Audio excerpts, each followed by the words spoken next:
here to apply for a job. The assistant interviews are in the room next door. One panelist chuckled as Linda walked in her worn cloth bag hanging from one shoulder. A department head muttered, "That suit looks like it came from the logistics floor."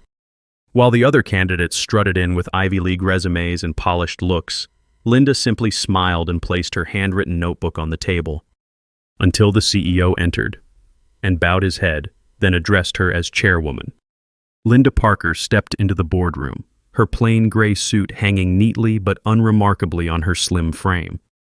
At 40, she carried a quiet beauty, unpolished, understated, with no makeup to highlight her sharp cheekbones or jewelry to catch the light. Her hair was pulled into a tight low bun, practical and severe. The faded cloth tote bag slung over her shoulder looked like it belonged to a teacher, not a corporate titan. Her resume, a single sheet of plain paper, listed strategic consultant with no fanfare, no elite universities, no name-dropped firms. The air in the room was thick with the scent of leather chairs and overpriced cologne, a stark contrast to Linda's simplicity. To the panel, she was an anomaly, a nobody who'd wandered into their world of power and privilege. They didn't see the storm she was about to unleash. The boardroom was a battlefield of egos, board members in tailored suits, HR reps with practiced smiles, department heads tossing around jargon like currency. They sized Linda up in seconds, their eyes flicking from her scuffed shoes to her unadorned face, dismissing her before she even spoke. She didn't fidget, didn't adjust her suit. Her hands rested lightly on her notebook, her posture calm, like she was waiting for a bus not facing a firing squad. The other candidates had swept in with polished pitches and designer briefcases, their voices loud, their credentials louder. Linda didn't play that game. She sat there steady, her silence a challenge no one recognized. That made her the perfect target.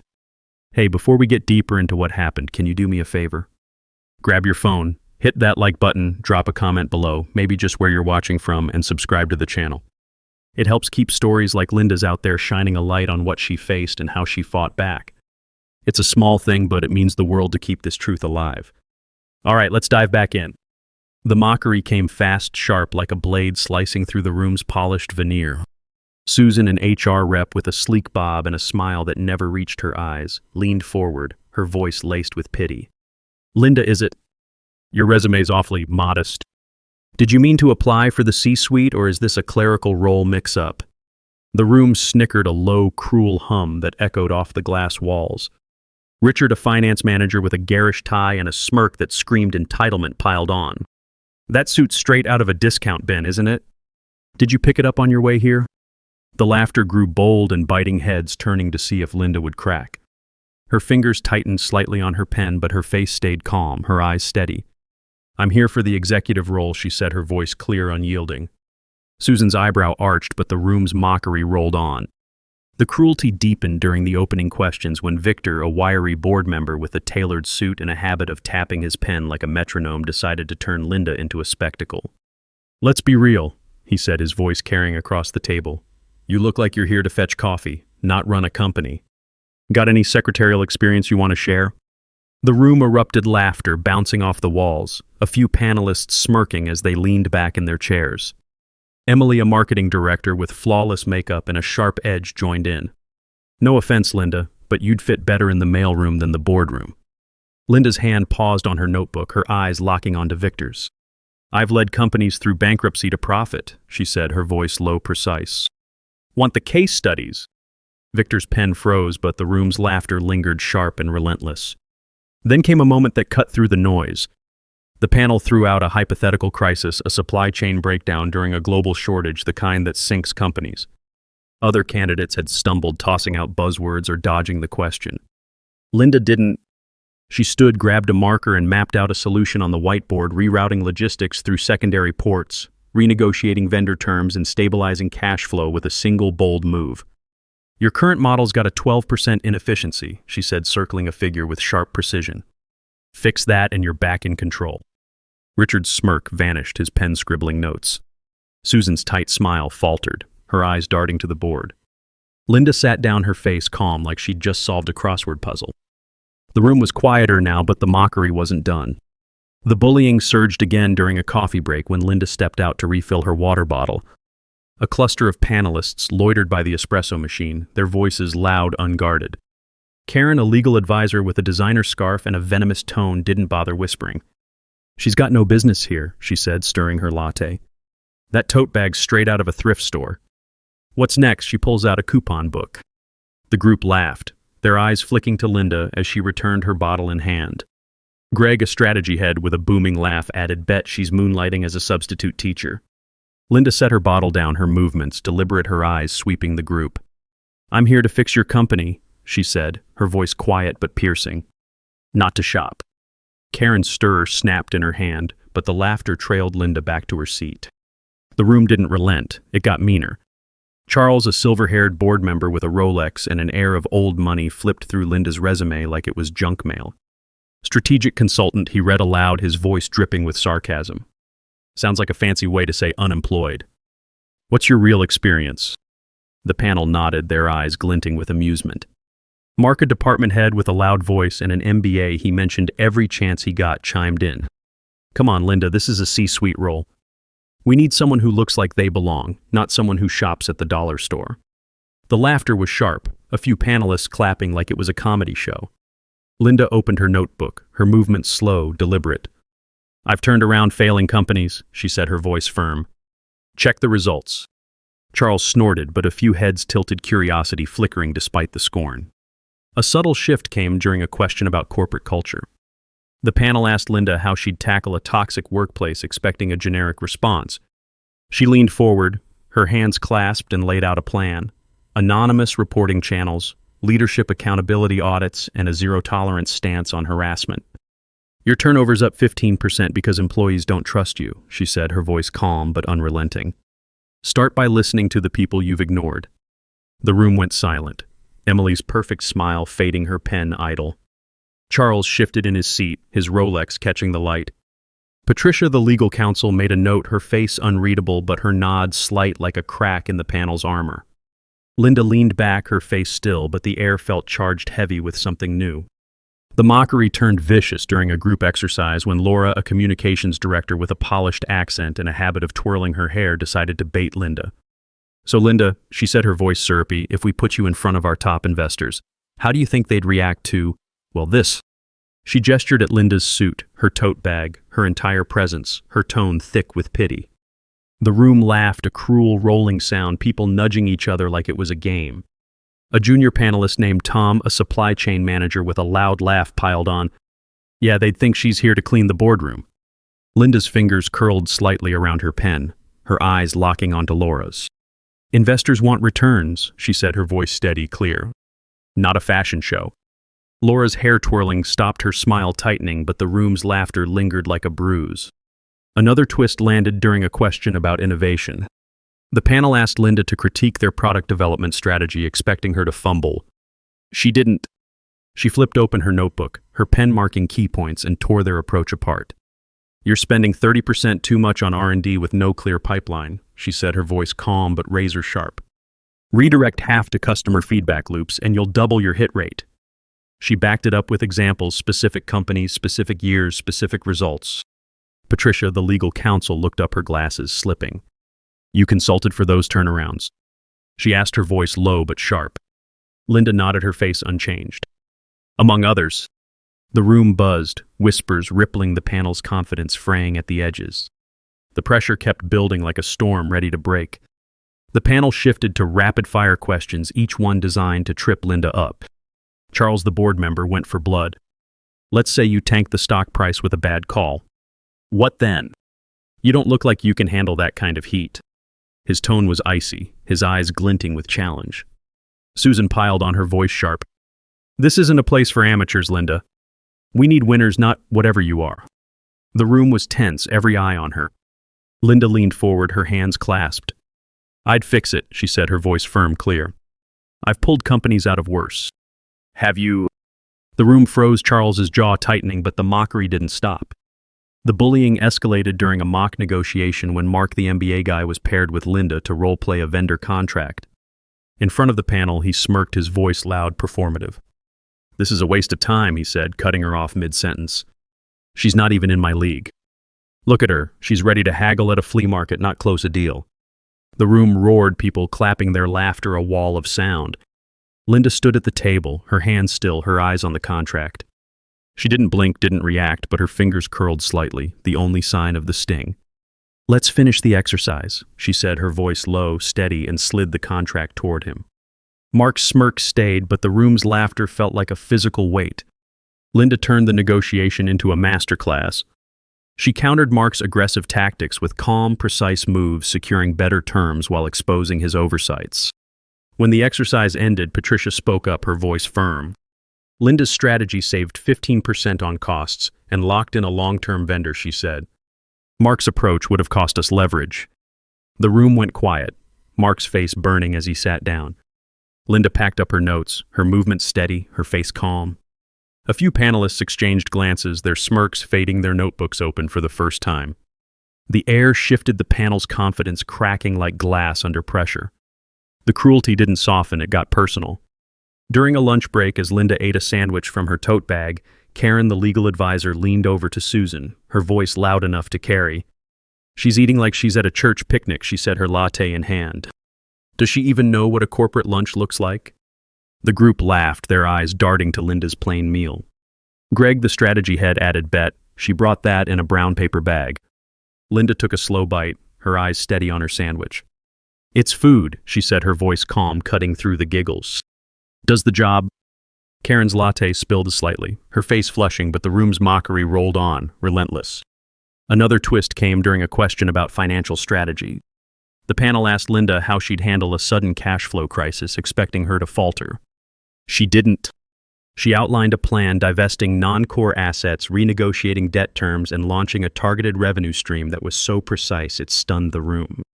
"I did this for a tech firm in 2020, she said, her voice steady. "They doubled their valuation in a year." Richard, the finance guy, checked his laptop, his face paling. "That was your restructuring?" he asked, his voice low. Linda nodded, her face unchanged. The room buzzed, the panel's smirks fading, their eyes flicking to her with new respect. The bullying peaked during a panel discussion when Laura decided to push harder. "Linda, let's be honest," she said, her voice dripping with fake concern. "You don't have the polish for this. You'd embarrass us in front of clients looking like you just walked out of a budget motel." The room laughed, a cruel rolling sound, people nodding like it was obvious. Tom, the supply chain guy, piled on. "Yeah, I mean, that tote bag's a deal breaker. My mom's got one for groceries." Linda's hand paused on her notebook, her eyes meeting Laura's. "Clients want results," she said, her voice steady. "Not a runway." Laura's smile tightened, but the room's laughter lingered, heavy and suffocating. A seismic shift came when Linda was asked to critique the company's 5-year plan, a document the panel treated like scripture. She didn't hesitate. She flipped through the pages, her pen marking flaws, and laid it bare. "Your growth projections are inflated by 20%, she said, tapping the paper. "You're ignoring supply chain bottlenecks, and your customer retention strategy's a decade old." She outlined fixes, specific, actionable, grounded in data. The room was silent, the panel exchanging glances. Mark tried to interrupt, but Linda kept going, her voice steady, her logic airtight. When she finished, Richard cleared his throat. "That's not bad," he said, his voice grudging. Susan's notepad stayed untouched, her smile gone. The humiliation reached its climax when the CEO, Edward, a tall man with a commanding presence and a ruthless streak, took over. He didn't hide his contempt. "Linda, let's be real," he said, his voice cold, his eyes locked on hers. "No Ivy League degree, no flashy credentials. You don't belong here. Why should we bet on you?" The room was silent, the panel nodding like it was obvious. Emily leaned forward, her voice sharp. "You'd be better off in a support role, Linda. This job's too big for you." Edward nodded, his tone final. "If it were my call, I wouldn't trust you with a single decision." Linda's hands stilled on her notebook, her eyes meeting his. "You're already making bad decisions," she said, her voice calm, steady. "You just don't see it yet." The room turned icy, the panel's laughter replaced by tense murmurs. Edward leaned back, his eyes narrowing, but Linda didn't flinch. She reached into her tote bag, pulled out a plain folder, and set it on the table. "I didn't come here just for an interview," she said, her voice clear, unyielding. She opened the folder, revealing a stack of legal documents. "This confirms my acquisition of 51% of the company's shares effective yesterday. I now hold controlling interest with full voting power over all major decisions, including executive appointments." The room went dead silent, every eye on the papers. Susan's pen dropped clattering on the table. Charles's face paled, his Rolex glinting as his hand froze mid-gesture. Patricia, the legal counsel, stepped forward, her glasses slipping as she reviewed the documents. "It's legitimate," she said, her voice steady but stunned. "The transfer is complete. Ms. Parker is the majority shareholder." The room erupted in whispers, the panel scrambling to process it. Edward's face was a mask of shock, his hands gripping the table. Emily's makeup couldn't hide her panic, her eyes darting to the door. Linda closed the folder, her movements slow, deliberate. "This interview was a test," she said, her voice calm but firm. "I wanted to see how you treat talent. You failed." The panel tried to backpedal, their voices a frantic mess. Richard stammered, "We didn't know Linda Ms. Parker. This changes everything." Susan forced a smile, her voice shaky. "We were just being thorough, you understand." Edward, his composure crumbling, leaned forward. "Let's discuss this privately, Linda. We can work together." Linda didn't blink. "We'll discuss it at the shareholder meeting," she said, her voice steady. "I'm convening it in 48 hours to review the leadership team. Competence matters. Not credentials. Not clothes." She stood her tote bag over her shoulder and walked out the room, silent behind her. The bullying lingered even after Linda's revelation. In the hallway, as she headed to the elevator, Karen and Greg huddled, their voices low but sharp. "She tricked us," Karen muttered, her scarf slipping. "Coming in here like a nobody just to humiliate us." Greg nodded, his laugh bitter. "Bet she's been planning this to make us look like idiots." Linda overheard her tote bag swinging lightly, her steps steady. She didn't stop, didn't turn, but her hand tightened briefly on the strap. "I planned to see your true colors," she said, her voice quiet but piercing, and kept walking. Karen's latte spilled, her face flushing, but the hallway's whispers followed Linda like a shadow. A final twist came during the shareholder meeting when Linda presented her vision for the company. She stood at the front, her plain suit unchanged, her voice steady as she outlined a restructuring plan, streamlined operations, employee-focused policies, and a pivot to sustainable growth. Halfway through, Edward tried to interrupt, his voice loud, desperate. "This is too radical," he said, his hands waving. Linda didn't flinch. She slid a single page across the table, a financial forecast showing 25% growth under her plan. "This is data," she said, her voice calm. "Your approach lost us market share." The room went silent, the shareholders nodding, their pens moving. Edward sat down, his face red as era over. The fallout was swift, quiet, but earth-shaking. Edward was removed as CEO within a week, his golden parachute voided after a board vote led by Linda. Richard, the finance manager, was demoted, his flashy tie no longer enough to save his ego. Susan, the HR rep, faced a formal review, her condescending smile gone as she scrambled to keep her job.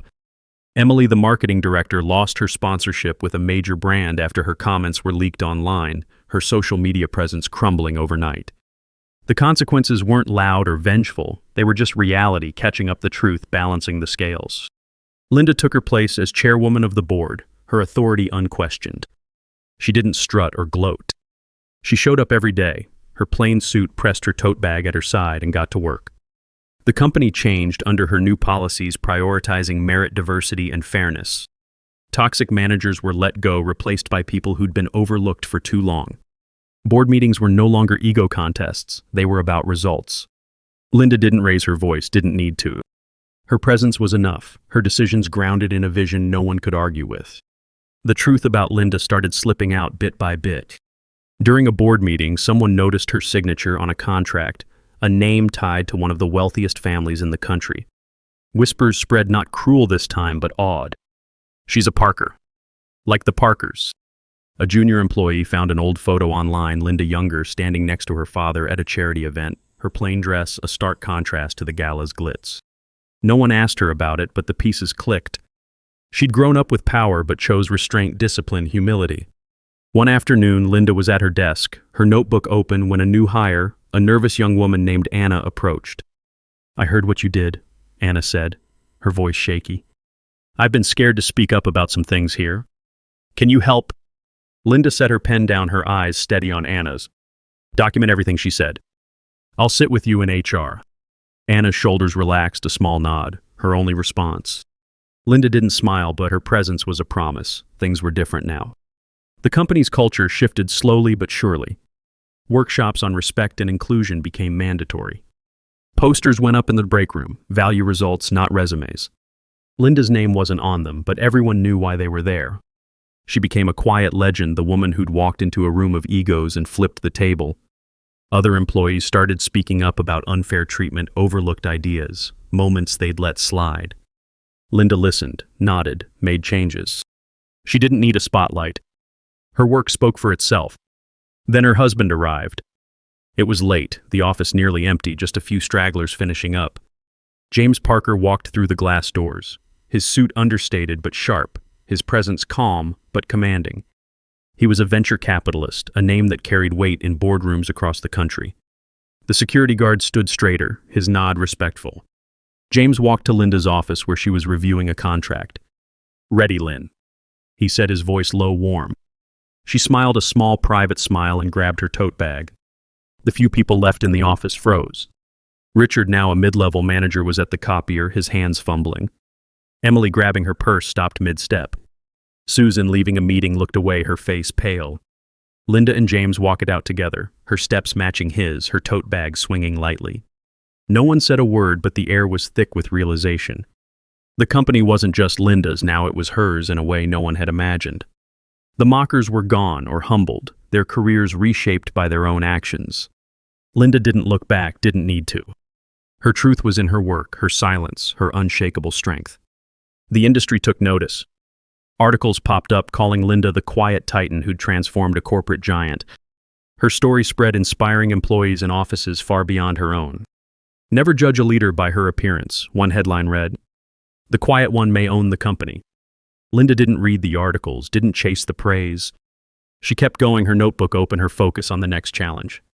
The pain of that interview, the sting of every insult had faded, replaced by something stronger, a legacy no one could touch. She stood up when no one expected it.